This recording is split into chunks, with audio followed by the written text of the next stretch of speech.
be like some kind of oscillating fan of humor to make eye contact with everyone.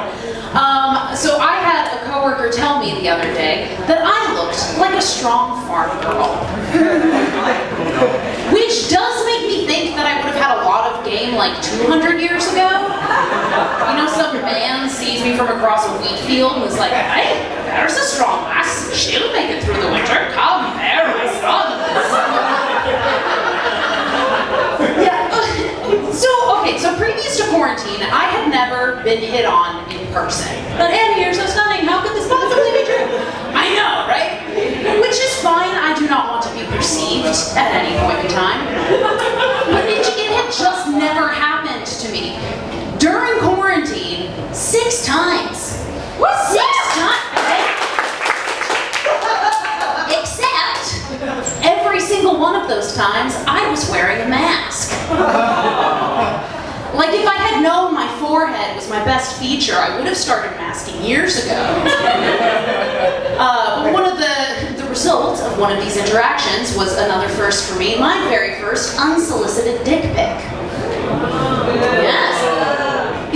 Collectively, yes, all of those noises are accurate. But I wanted to make the most of the opportunity, so I sent him back a picture of a bigger one.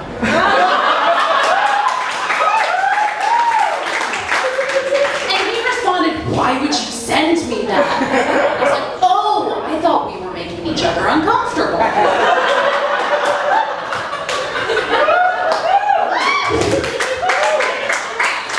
True story.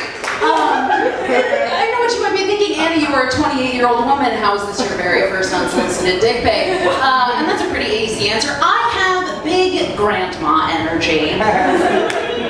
Like, no one is intimidated by this soft and friendly rectangle. I do not get catcalled, I get asked for directions. When people slide into my DMs, it's not fuckboys, it's young women looking to be mentored. I'm happy to help. And I know to a point I bring it on myself, but I promise you, like, I get it. I look like everyone's aunt and I dress like a kindergarten teacher. Like, I get it. But I promise you it doesn't matter if I'm wearing like a button-up with dinosaurs on it or a leather jacket and a scowl. The lost and lonely flock to me. So there is a lot of yelling happening on the internet. Some helpful yelling, mostly unhelpful yelling. Like, I'm in this sewing group on Facebook. Even there.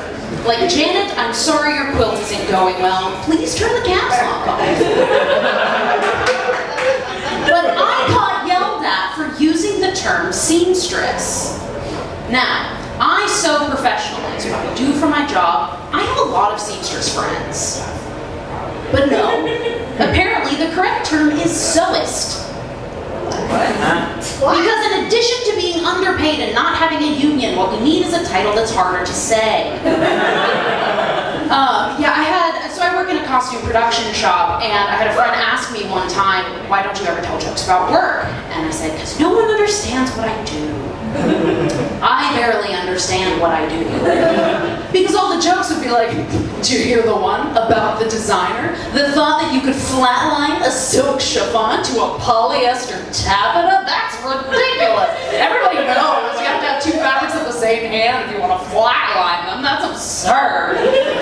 Oh my gosh. You ever been sewing along the straightest stitch of your life and you get to the end and you realize your bobbin ran out 2 inches in? It's the worst.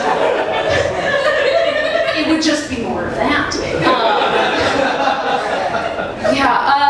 I'm in general a fan of the body positivity movement, obviously.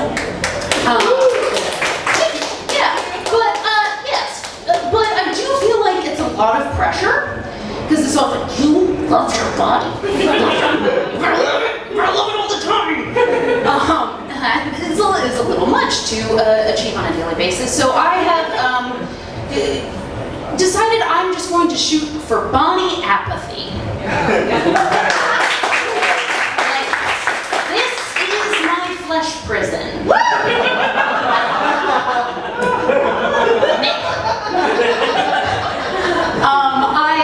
I love my my mom a lot. She is aggressively supportive of my comedy career. I think she wants it to happen more than I do. But only because I think she wants me to become the marvelous Mrs. Maisel. Like, I was buying a dress for my sister's wedding, and I ended up with this very, very 1950s, like, narrow waist, like, full skirt situation. She's like, oh, could you wear this for your stand-up? Mom, no. This is not a 1950s ingenue. This is starring in a modern production of Peter Pan. A very edgy director. Yeah, so I grew up in Kentucky, one of those areas that has no sex education. So no one was having sex. Or getting an education. Like, I used to think that virgin meant that you had never had a baby. Which isn't wrong. Because, you know, my parents gave me the old English definitions to a lot of words. Like, they told me that gay meant happy, and that queer meant weird.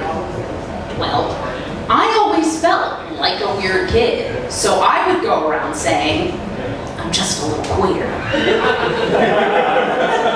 And then as an adult, I settled on this haircut.